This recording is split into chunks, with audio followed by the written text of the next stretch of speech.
Hey there, guys from AVFL. Not from AVFL. My followers of my AVFL trip. There you go.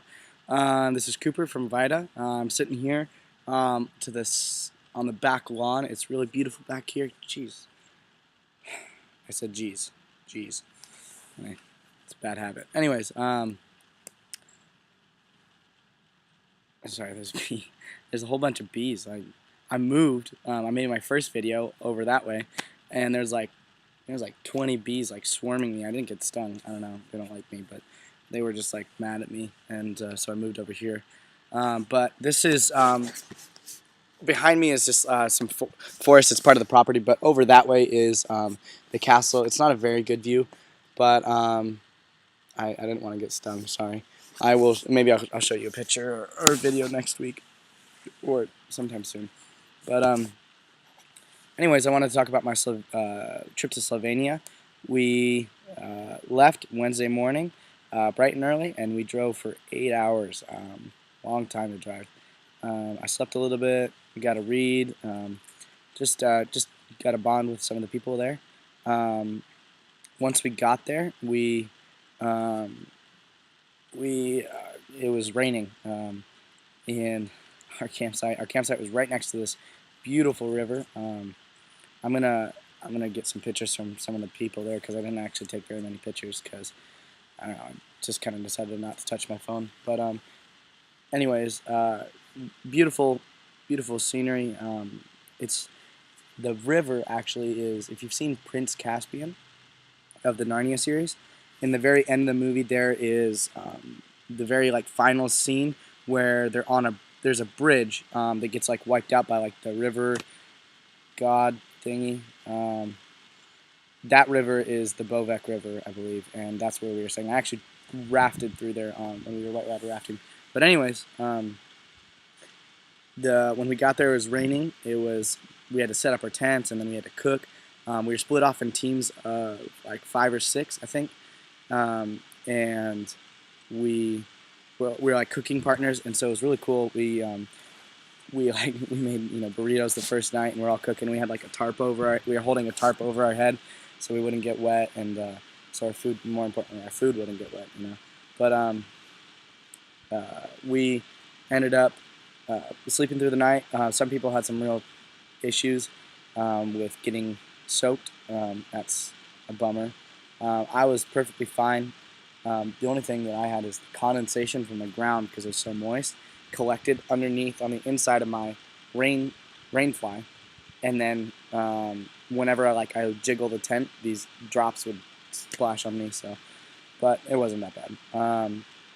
Anyways, the next day we woke up and we went whitewater rafting.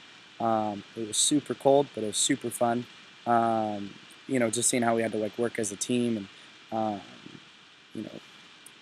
we were able to jump in, and we were able to swim in the river, and I don't know, we like boarded each other's rafts and whatnot. It was a lot of fun. And got done with that, came back, we were able to do a couple of sessions. We did session 1, got to clean up a little bit, and then we got to do a final session up that night with like a campfire and everything, and that was really powerful. I got to do some worship, which was really cool. It was a huge blessing. But this whole week has been about knowing the world, and so some of the temptations that go along with it, and kind of everything that goes along with it. And so that was really cool. One of the really good messages was all about it was in Mark. I can't think of the chapter, but it's about the demon-possessed man when they go across the Sea of Galilee. And one of the things that really stuck out to me was that if you know, right before it, Jesus has an ant on my. I had an ant on my computer. Jesus goes across the Sea of Galilee, basically to. Oh my gosh. He's on one side of the Sea of Galilee, on the Jewish side, and he's has this huge like 5,000 people are following him around, and then he ends up going across the sea, and he tells everyone to go across, and they're like, okay, and this is when they get encountered by the storm, and Jesus calms it, and they're like, that's really cool. But they basically go across, and there's one guy, and it's like right as they get off the boat, this guy runs up to him, and he's possessed by a demon, and basically, the demon is withdrawn from this man and cast into a herd of pigs, and that's a bad day for a pig herder. But he, then the people come out and they tell him that, like, they want him to leave because because of he ruined their pigs or whatever. But I don't know. It's just really cool to see, like, the extent that Jesus will go to for just one person. He only saved one person, and actually, if you go through the gospel, that is actually that guy. He ends up being the first missionary other than Jesus, and that was one thing I thought was really cool. Is he's the first guy to really go and tell everybody about, like, what Jesus has done in his life. But anyways, that was really cool. The next day we did a hike. They gave us a map and they said, get to this point and follow these trails, and the rest was up to us. And so that was really cool. We got to, like, change leaderships and who was leading the group, and so that was a lot of fun. And we got to the top. We actually got to do a baptism at this beautiful waterfall. There's a whole bunch of pictures. I don't have them though, but I will get them. And I actually got to be baptized in, like, 30-degree water, which was amazing. I'll never forget it in more than two ways, but it was cool. I've already been baptized, but just the things, as we were talking about the night before, is that we had a session around the campfire, as I was saying, and Caleb encouraged us as he was teaching to, like, to write down the things that really are, like, burdened on your shoulders and in your heart. And so, and then we all threw them in the fire, and it was, I don't know, just like one of those really powerful nights, being able to minister to each other and be able to worship, and so that was really cool. But the next day we got to go and do a baptism, and there's a whole bunch of people that were like, I've never been baptized, but there's a whole bunch of people that had been, and they wanted to be renewed, and they wanted to, not that baptism is gonna save you or anything like that, but they wanted to it's an outward expression of something that's an inward reality. And so some of the things have changed in my heart, and some of the things that have now become apparent in my life, that I'm like, I really want to rid myself of these burdens that are that I carry around, is that I was able to say, like, hey, look, I want to be done with these, and it was cool. So that was a great day. It was nice and sunny. It was warm, so that was good. I'm glad it wasn't raining. But the next day that night it was really cool. We went to dinner in Italy. So all of y'all that are really jealous, be jealous, because Italy is right next to Slovenia, northern Italy. It wasn't like, it's not like I was in Venice or anything. That would be cool. But it was in this little town called Treviso. It's like a ski town in northern Italy. But we went, and I got to have some pizza. Really good. Got to just spend some time. And then we ended up starting our fast that night at 12. And just because we wanted to, not to be more spiritual or anything, but because we wanted it to be, we wanted to, to say that, like, look, God, you're more important than, my physical needs. And so that next day we actually, we were still fasting, and that morning we went out and we did 3 hours of solo time out in the wilderness. You bring your Bible, notepad, pen, and water, and that was it. And no watch, no phones, no nothing. And so I just got to sit in the middle of this beautiful meadow. There was, like, butterflies flying around. It was beautiful. They're, like, landing on me and landing on my Bible. I'm like, oh my gosh, this would be such an amazing picture if I had my phone. But we ended up. Sorry. Sometimes I say stuff and I don't really know where I'm going with it. But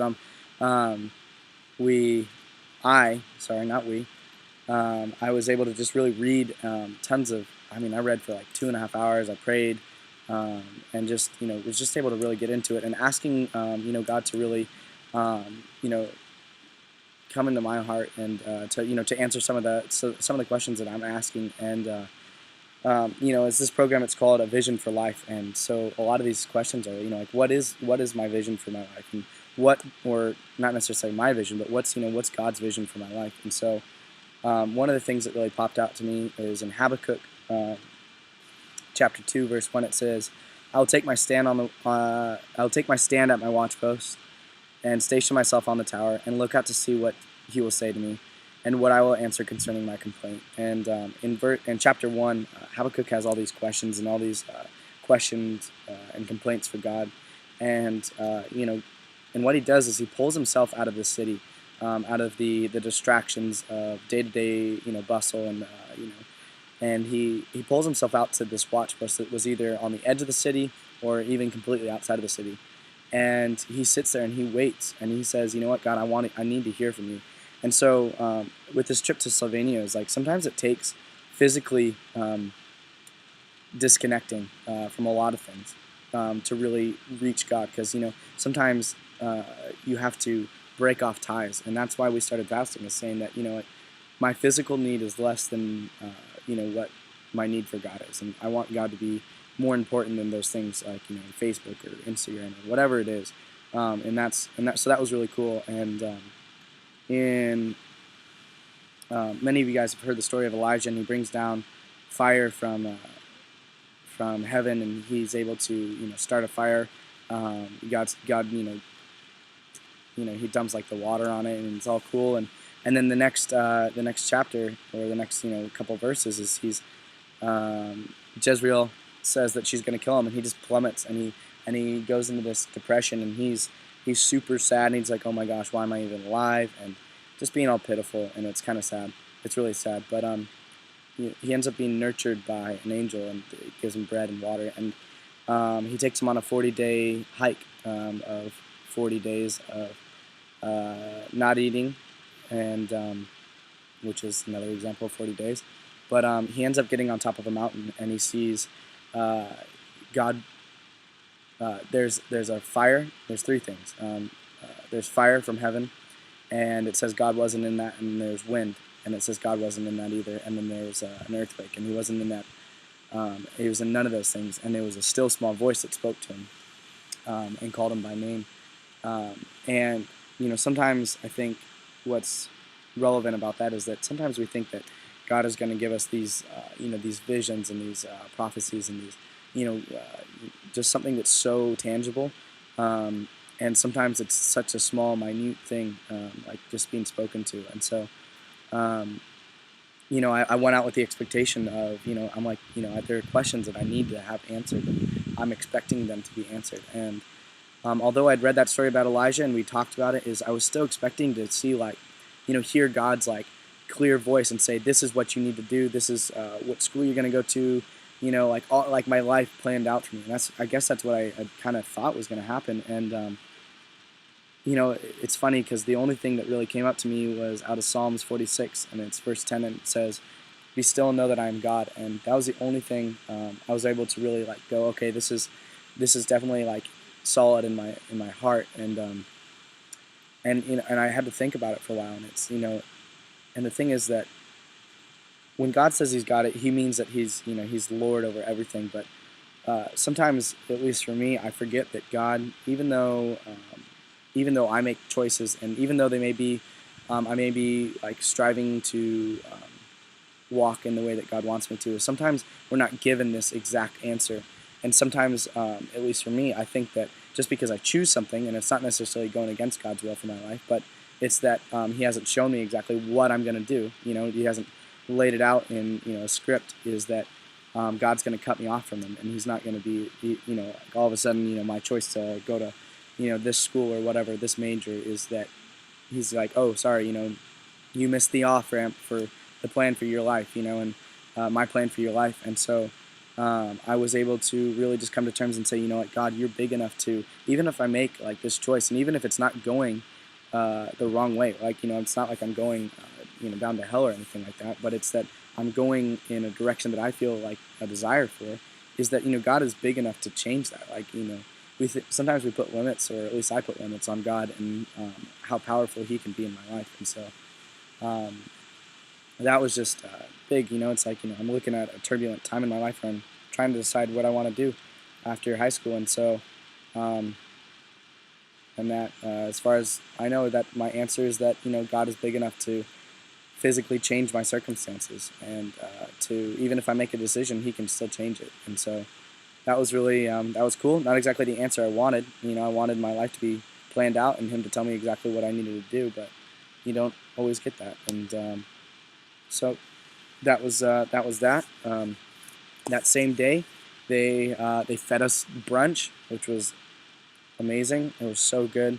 They prepared it. They made it sound like we were gonna fast for pretty much 2 days. And so I was like, all right, I'm ready to do this. Like God, my physical need is, not as important as you are. And then we came back and they're like, all right, we have brunch for you guys because sometimes you get the best out of it, and sometimes you prepare for the worst and you get the best. And so that was really a blessing. I didn't really realize how hungry I was until they said we were actually going to eat, and I was really happy. Um, but we ended up driving to a city in Slovenia called Celje, about 3 hours away, and we're able to hook up with the only Calvary Chapel in all of Slovenia, in this city. It's a pretty decent sized city. It's pretty famous. One of those medieval. I mean, there's buildings that are like built in like 1502 or whatever. Just like I don't know. That blows my mind. I didn't even. I don't know. Anyways, we got to just kind of hook up with the youth group there. Just hang out with them, really connect. And then the next day we were able to go to church and then help out with the coffee shop that they're starting. And so that was really cool. We cleaned up, moved some stuff, just did whatever they needed us to, really. And then we headed back home. And so this whole trip has been just great. Obviously, there's more to it. I mean, I have to be really quick because it's already 17 minutes in. But yeah, it was a great trip. Just ask that you guys pray for my health. I'm going like in and out. I'm like sick one day, and then the next day I'm not, and then I'm sick again, and then I'm like, I don't know. So it's weird. But drinking lots of water, trying to just be focused on my health, and also obviously on what I'm learning. Be praying for that. This week we're going into knowing His truth, and yeah, I'll get back to you guys on that. I'm going to be doing another video this week for our next trip, which will be to Vienna. And so I'm really excited about that. You guys can just already be praying for that. I'd be really happy about that. But yeah, just been great. It's beautiful here in Vida. I miss a lot of you guys, but I'm so happy that I'm here because you know what? There's a reason I'm here. And as much as I miss a lot of you guys, I know that my time here is limited. And I was thinking about this last night, is that as much as I want to be home and as much as I want to, see my family and, hang out with my friends or whatever, is that, I get to come back to that. And I'm so excited about that. But I'm so excited that I'm here now and I get to study for 40 days in Hungary, How crazy is that? And so, anyways, I love you guys and I thank you so much for praying for me. Yeah, just keep me up in your prayers, and anytime you think about me, pray for me. I'd love it. Yeah, Cooper out.